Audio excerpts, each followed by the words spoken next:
Coucou tout le monde, j'espère que vous allez bien et bienvenue dans cette nouvelle vidéo. Aujourd'hui, on se retrouve pour une vidéo blog où je vous emmène à Beauvais, une charmante ville de la France. De plus, dans cette vidéo, je vais parler des différences que je trouve entre la culture française et la culture espagnole, ainsi que de mon expérience de vie dans un autre pays. Premièrement, je voudrais souligner que j'ai trouvé une grande différence dans les horaires. En France, je déjeunais à 11h30 ou à 12h30 et je dînais à 7h. En revanche, en Espagne, je déjeunais à 15h et je dînais à 11h. Ces différences se reflètent également dans les horaires de sommeil, car en France, je me couchais à 9h de nuit. En parlant des horaires, le lycée commençait à 7h30. Mais le cours ne commence pas avant que le professeur donne aux élèves la permission de s'asseoir. De plus, le premier jour, je ne l'ai pas fait parce que je ne savais pas. Et ma choriste aussi m'a dit qu'il fallait respecter les profs. Et ça m'a fait que je me sens mal parce que je ne savais pas.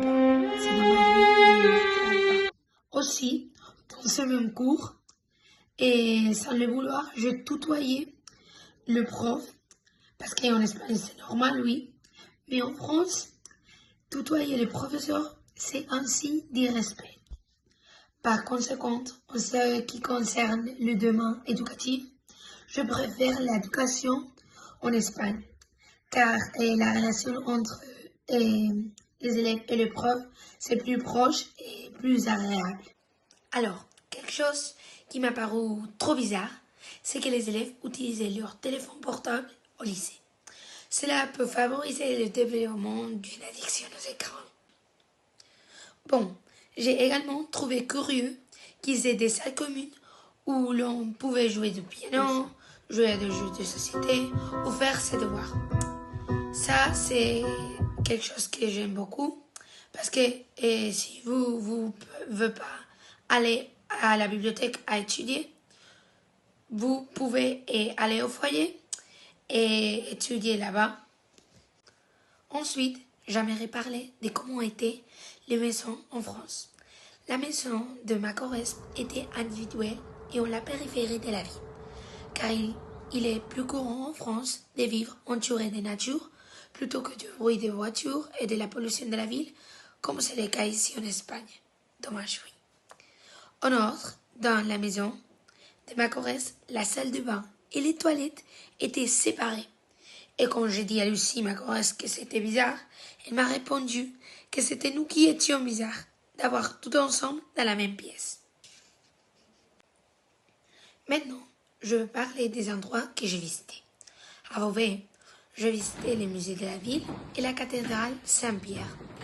Cette dernière a été celle que je préférais, car même si elle était de style gothique, elle était magnifique. J'ai également visité le centre de Paris et le château de Versailles. C'était la première fois que j'ai visité la ville des Lumières et je suis tombée amoureuse d'elle. Cependant, j'ai beaucoup plus apprécié le château de Versailles en raison des œuvres exposées et de son architecture incroyable. En fait, j'adorais les jardins du château. Il semblait tout droit sorti d'un conte de fées. En conclusion, mon expérience en France m'a ouvert les yeux. Il m'a fait réaliser, voir la chance que j'ai de vivre en Espagne. Cependant, en France, il y a des endroits magnifiques et des gens formidables, comme ma choriste française, que je n'aurais pas connue si je n'avais pas fait cet échange.